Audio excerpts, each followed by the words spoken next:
Hello student, logic coaching class में आपका स्वागत है।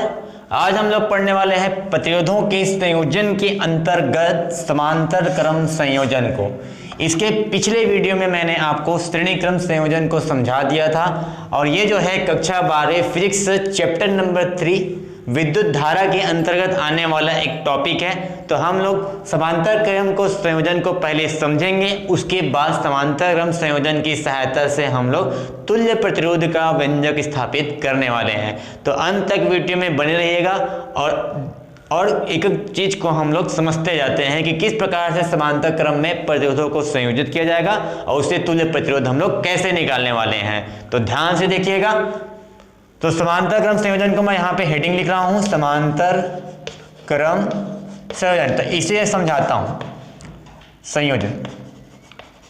इसमें क्या होता है कि हम लोग बहुत सारे प्रतिरोधों को एक साथ क्या करेंगे, समांतर क्रम में संयोजित करेंगे। इसमें एक के ऊपर एक के ऊपर एक के ऊपर एक ऐसे करके हम लोग क्या करते जाएंगे, संयोजित करने वाले हैं। श्रेणी क्रम संयोजन में क्या होता था कि एक लाइन में, एक पंक्ति में, एक रेखा में हम लोग क्या करते हैं, प्रतिरोधों को संयोजित करते हैं। इसमें हम लोग इस प्रकार से संयोजित करेंगे कि एक प्रतिरोध मैंने यहाँ पे लिया, ये प्रतिरोध इस प्रकार से, फिर बीच में एक प्रतिरोध दिया इस प्रकार से, फिर तीसरा प्रतिरोध मैं यहाँ पे ले रहा हूँ कुछ इस प्रकार से। तो ये मैं 3 प्रतिरोध R1, R2, R3 लेके समझा रहा हूँ। चाहो तो आप कितना भी प्रतिरोध ले सकते हैं। मैं 3 प्रतिरोध लेके पिछले बार में भी समझाया था, इस बार भी मैं समझा रहा हूँ। तो इसको थोड़ा सा इस प्रकार से बनाइएगा। इसको मैं थोड़ा सा लंबा कर रहा हूँ, इसको लंबा कर रहा हूँ, इसको इसके साथ जोड़ा, इसको इसके साथ, इसको इसके साथ, इसको इसके साथ, इस प्रकार से जोड़ना है। और इस बिंदु को एक बिंदु लेना है, ये दूसरा बिंदु लेना है और इन दोनों बिंदुओं के मध्य इसको ए बिंदु लेता हूँ, इसको बी बिंदु लेता हूँ और यहाँ पे इन बिंदुओं के मध्य मैं यहाँ पे एक सेल जोड़ देता हूँ इस प्रकार से, और एक कुंजी मैंने यहाँ पे जोड़ दिया है इस प्रकार से। इस कुंजी को मैं खुला रखता हूँ इस प्रकार से। तो इस प्रकार का जो संयोजन कहलाता है वो समांतर क्रम संयोजन कहलाता है। तो इस समांतर क्रम संयोजन को एक बार देखिए और इसको अपनी भाषा में बोलने की कोशिश कीजिए। जैसे कि अगर मैं बोलूंगा तो इसको ऐसे बोलूंगा, ये पहला सिरा है पहले प्रतिरोध का, ये दूसरा सिरा है इसका पहला सिरा है, ये दूसरा, इन तीनों का दूसरा सिरा है। तो सभी प्रतिरोधों का, प्रत्येक प्रतिरोधों का पहला सिरा पहले बिंदु पर और प्रत्येक प्रतिरोधों का दूसरा सिरा दूसरे बिंदु पर संयोजित किया जाता है। और प्रत्येक प्रतिरोध के पहले बिंदु और दूसरे बिंदु को दोनों के मध्य हम लोग जोड़ते हैं एक सेल को। इस प्रकार से जो संयोजन बनता है इसे हम लोग समांतर क्रम संयोजन कहते हैं। तो ये हो गया आपका समांतर क्रम संयोजन। अब इस समांतर क्रम संयोजन के आधार पर हम लोग निकालेंगे तुल्य प्रतिरोध का व्यंजक। तुल्य प्रतिरोध यानी कि आर तुल्य का मान निकालना है। ये आपका क्या है, क्वेश्चन है। ये जो है पेपर में बहुत ही ज्यादा आता है। तो इसके लिए हम लोग व्यंजक स्थापित करेंगे। जिस प्रकार से मैंने आपको श्रेणी क्रम संयोजन में आपको तुल्य प्रतिरोध निकाल के बताया था, उसी आधार को यूज करते हुए और साथ ही साथ मैंने आपको संधारित्र के वीडियो में भी जब मैं आपको समांतर क्रम समझाया था, तो उसी तरीके को यूज करते हुए हम लोग निकालेंगे तुल्य प्रतिरोध का व्यंजक। ठीक है। तो सबसे पहले इस सर्किट को हम लोग पूरा करेंगे। सर्किट को पूरा करने के लिए सबसे पहले हम लोग यहाँ पे चालू करते हैं इस कुंजी को। कुंजी जब चालू हो जाएगी तो इस सेल के द्वारा यहाँ पे ए और बी बिंदुओं के मध्य यानी यहाँ पर आपका लगाया जाएगा विभवांतर को मैं V लेता हूं। ठीक है। और ये जो विभवांतर है ये प्रत्येक प्रतिरोधों में क्या हो जाता है, फैल जाता है, बढ़ जाता है, किंतु बटेगा तभी जब यहाँ पे बिंदु बदल जाएंगे। क्या बोला, अगर वोल्टेज तभी बदलते हैं जब बिंदु बदल जाते हैं। यहाँ पे देखो सभी प्रतिरोध जो है वो एक ही बिंदु पर क्या है, संयोजित है। देखो ए बी, ये वाला भी ए बी, ये R2 वाला भी ए बी, R3 वाला भी ए बी। तो ये सभी प्रतिरोध एक ही बिंदु पर संयोजित होने के कारण इनके मध्य लगा गया विभवांतर हमेशा बराबर होगा। ठीक है। ये मैंने पिछले बारे में बता दिया था पिछले वीडियो में, तो आप जाके उस वीडियो को देख लीजिए। ठीक है। तो इसमें प्रतिरोध सभी जगह समान होगा, यानी इसके लिए आपके पास भी हो जाएगा, इस प्रतिरोध के लिए भी आपके पास भी हो जाएगा, इस प्रतिरोध के लिए भी आपके पास विभवांतर V हो जाने वाला है। अब क्या होता है कि जैसे विभवांतर लगता है तो यहाँ पे सेल से विद्युत धारा प्रवाहित होने लगती है, प्लस से माइनस की ओर बहती है। तो यहाँ पे विद्युत धारा चालू हो गई, यहाँ पे आई, इधर भी जाएगा तो यहाँ पे आई। ठीक है। लेकिन जैसे ही यहाँ पे इस बिंदु पर आएगा, तो चूंकि यहाँ पे 3 रास्ते हो जाते हैं, धारा को प्रवाहित होने से आपका परिपथ पूर्ण हो जाता है।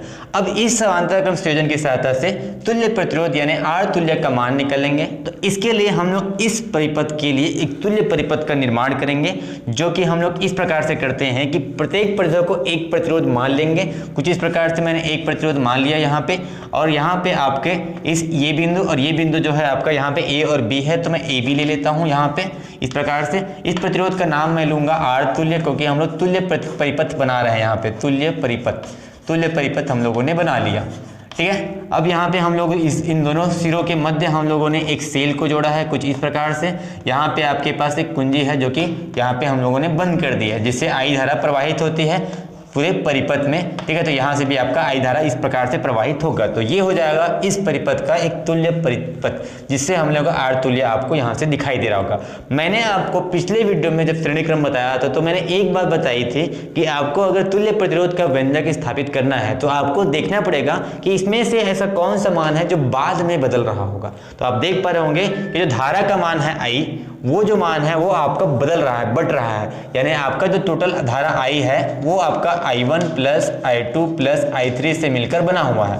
I1 plus I2 plus I3 से मिलकर बना हुआ है, ठीक है। अतः आपको I1, I2 और I3 का मान आपको निकालना पड़ेगा। और आपको मैंने बताया था कि जो टोटल वाला जो मान होता है I, वो आपका तुल्य परिपथ से निकलेगा, और बाकी I1, I2, I3 ये सामान्य परिपथ इस परिपथ से निकलेगा, क्योंकि I1, I2, I3 जो है यहाँ पे है और आपका I जो है यहाँ पे है इस जगह पे जो पूरे परिपथ में बह रही है। तो यहाँ पर आपको लगाना पड़ेगा ओम का नियम। ओम का नियम क्या होता है? V बराबर RI, यानी V दिया रहेगा। जैसे कि यहाँ पे आपके पास सेल के मध्य विभवांतर जो लग रहा है वो V लग रहा है, तो V है आपके पास, R है आपके पास, I है आपके पास। तो अब हम लगा सकते हैं ओम का नियम। तो ओम के नियम से तो ओम के नियम से यहाँ पे सूत्र होता है V बराबर RI। इस सूत्र का उपयोग करना है आपको। तो ये सूत्र में V आपको इस परिपथ में देखना है, तो V ही है आपके पास। R जो है आपके पास R तुल्य है, और आपके पास I जो है वो I है इस धारा जगह पर ही। यहाँ से अपने को I का मान निकालना है। क्यों I का मान निकालना है? क्योंकि आपको ये टारगेट मिल चुका है कि इसमें आपको रखना है, क्योंकि ये बदल रही है बाद में। तो I का मान आपको यहाँ से मिल जाएगा। I का मान जब निकालेंगे तो R तुल्य को पक्षांतर करेंगे तो गुणा हो रहा है, इधर जाके भाग हो जाएगा V के साथ। तो I का मान आएगा V बटे R तुल्य, इस प्रकार से। तो ये इस प्रकार से आपको I का मान मिल गया है, समीकरण 1 हो गया। तो इसी प्रकार I का मान निकाल लिया आपने। अब I1, I2, I3 का मान निकालना है। तो इस परिपथ में आइएगा और यहाँ पे पहले प्रतिरोध में बहने धारा I1, फिर दूसरे प्रतिरोध में I2, फिर तीसरे प्रतिरोध में I3 निकालने वाले हैं। तो मैं लिख रहा हूँ यहाँ पे कि पहले प्रतिरोध R1 में बहने वाली धारा, तो ये क्या है आपके पास I1 है, यहाँ पे बहने वाली धारा I1। इसका जो यहाँ पे हम लोग I का यूज कर रहे हैं, तो I का सूत्र ये हो गया I बटे V बटे R करके। तो I1 बटे क्या हो जाएगा, विभवांतर तो आपके पास V है और प्रतिरोध क्या है आपके पास R1 है। इसी प्रकार दूसरे प्रतिरोध के लिए अगर निकालें, दूसरे प्रतिरोध R2 के लिए अगर निकालें, उसमें बहने वाली धारा का मान तो हो जाएगा I2 धारा इसमें बह रही है। फिर इसका जो विभवांतर है वो है आपके पास V, विभवांतर तो सेम है, और प्रतिरोध है R2। इसी प्रकार आपके पास तीसरे प्रतिरोध के लिए आप जब गणना करने के लिए जाएंगे तो तीसरे प्रतिरोध R3 के लिए, तो इसके लिए आपके पास विद्युत धारा जो निकल के आएगी वो आएगा I3 बराबर विभवांतर आपके पास V और प्रतिरोध है आपके पास R3। तो ये हो जाएगा आपका समीकरण 2, ये समीकरण 3 और ये समीकरण 4, 1 2 3 4, ठीक है। तो यहाँ पे वो आपने I का मान, I1 का मान, I2, I3 का मान निकाल दिया। अब इसी सूत्र में आपको क्या करना है, रखना है। ये सूत्र कैसे बनता है, यहाँ से आपके पास I धारा जो है वो I1, I2, I3 धारा में विभक्त हो रही है, तो इसको लिख सकते हैं यही विभक्त हो रही है, इसलिए सभी का मान निकाल दिए हैं। जो बदलता है उसका मान निकालते हैं, ठीक है। तो हम लोग यहाँ पे परिपथ में कुल धारा निकालते हैं। परिपथ में कुल धारा का जो मान है वो है आपके पास I, जो कि I1 plus I2 plus I3 से मिलकर बना है। इस सब का मान मैं यहाँ से 1 2 3 4 समीकरण से निकालता हूँ। तो समीकरण 1 2 3 और 4 से, ठीक है। तो यहाँ पे मैं सब का मान लिख दे रहा हूँ। I का मान आपके पास है यहाँ पे V बटे R तुल्य, तो V बटे हो जाएगा R तुल्य। फिर आपके पास हो जाएगा V बटे I1 का मान जो है V बटे R1, तो मैं V बटे R1 यहाँ पे लिखता हूँ। फिर दूसरा वाला है V बटे R2, तीसरा वाला है आपके पास V बटे R3। यहाँ से आप देख पा रहे होंगे कि V जो है यहाँ तीनों में आपके पास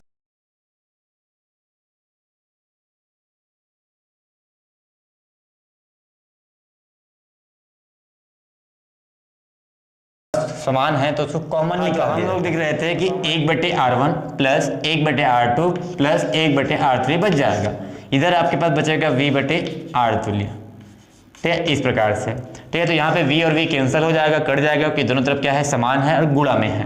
तो 1/R तुल्य का जो मान निकल के आएगा वो मान निकल जाएगा 1/R1 plus 1/R2 plus 1/R3। ठीक है, तो ये जो है आपका तुल्य प्रतिरोध का व्यंजक निकल के आ गया, जो अपना एक टारगेट था R तुल्य का मान निकालना। लेकिन ये जो मान है वो 3 प्रतिरोधों के लिए था, जो कि हम लोगों ने सर्किट में बनाया था। मैंने ये भी बताया था कि आप कई प्रतिरोध को आप इसमें जोड़ सकते हैं, तो उसके लिए आपके पास आगे और भी इसके मान प्राप्त हो सकते हैं। तो इसके लिए अगर हम निकालें इन प्रतिरोधों के लिए, समझ लेते हैं कि आपके पास इन प्रतिरोध है, तो इन प्रतिरोध के लिए अगर तुल्य प्रतिरोध निकाला जाए तो 1 हो जाएगा R तुल्य। बस इसी सूत्र में काम करना है, इसी सूत्र में आपको। तो 1/R1 plus 1/R2 plus 1/R3 हो जाएगा। फिर आगे बढ़ेंगे बहुत सारे मानों के लिए, तो कम से कम आपको Rn तक मान चाहिए, तो Rn मैंने लिख दिया। तो इस प्रकार से आप देख पा रहे होंगे, यहाँ से आपको मिलता है तुल्य प्रतिरोध का व्यंजक समांतर क्रम में, जिससे आप इसको देख के समझ पा रहे होंगे कि सभी जो है 1 के बटे में आया है। 1 के बटे में आने का मतलब होता है व्युत्क्रम। तो यहाँ पे आप बोल सकते हैं इसको देख करके कि समांतर क्रम संयोजन में तुल्य प्रतिरोध का व्युत्क्रम प्रत्येक प्रतिरोधों के व्युत्क्रमों के सदिश योग या फिर बोलो बीजगणितीय योग के क्या होता है, बराबर होता है। ठीक है, तो आप इसको देख करके इसको बोल सकते हैं, जो कि इसको पूछा जाता है कभी कभी इसमें कि समांतर क्रम में क्या होता है। तो समांतर क्रम में होता है कि समांतर क्रम में तुल्य प्रतिरोध का व्युत्क्रम प्रत्येक प्रतिरोधों के व्युत्क्रमों के योग के बराबर होता है। तो ये मिला यहाँ से। अब मैं यहाँ पे एक क्वेश्चन लिख रहा हूँ। क्वेश्चन है आपके पास कि आपको R1 का मान दे दिया है 2 ओम, फिर यहाँ पे दिया है R2 का मान आपके पास 2 ओम, 4 ओम। ठीक है, 4 ओम। अगर इसका आप तुल्य प्रतिरोध निकालना चाहें किससे, इस समांतर क्रम संयोजन से, तो समांतर क्रम संयोजन का सूत्र ये होता है 1/R तुल्य बराबर 1/R1 हो जाएगा। 2 प्रतिरोध है तो 1/R2 तक में काम खत्म हो जाएगा। ठीक है, तो यहाँ पे मैं मान रख रहा हूँ यहाँ पे, तो 1/R तुल्य का जो मान आएगा वो आएगा आपके पास 1/R1। R1 का मान 2 है, फिर R2 का मान आपके पास 4 है। इसको सॉल्व करेंगे, यहाँ पे इसको इसके साथ गुणा कर देंगे 4, और ये 2 हो जाएगा, 6 हो जाएगा आपके पास। और बटे में आपके पास आएगा 2 चौक 8, नीचे वाले को भी गुणा करेंगे तो ये, तो 2 के पहाड़े में कट रहा है, 2 3 6 और 2 चौक 8। ठीक है, तो ये आपके पास 1/R तुल्य का मान आ चुका है। कितना आपके पास 1/R तुल्य का मान आया है आपके पास 3/4। लेकिन आपके पास R तुल्य का मान निकालना है, आपको R तुल्य का मान निकालना है, तुल्य प्रतिरोध का मान निकालना है। तो इसके मान के लिए आप ये 1 में आए हुए हैं, तो एक इधर इसको ऊपर लेके जाओ, इसको नीचे लेके आओ, वैसे इसको भी ऊपर लेके जाना पड़ेगा, इसको नीचे लेके आना पड़ेगा। इसके लिए आपके पास 1/R तुल्य का जो मान निकल के आएगा, सॉरी 1 R तुल्य ऊपर में चला जाएगा, तो R तुल्य का जो मान निकल के आएगा, ठीक है, ऊपर में चला जाएगा, 1 नीचे में आ जाएगा, 1 को कोई नहीं लिखते। ठीक है, तो आप लोग R तुल्य का मान आएगा, वो आएगा 4/3, और जब इसको सॉल्व करेंगे तो आपके पास 1.33 ओम प्राप्त होगा। R तुल्य का मान 1.33 ओम प्राप्त होगा।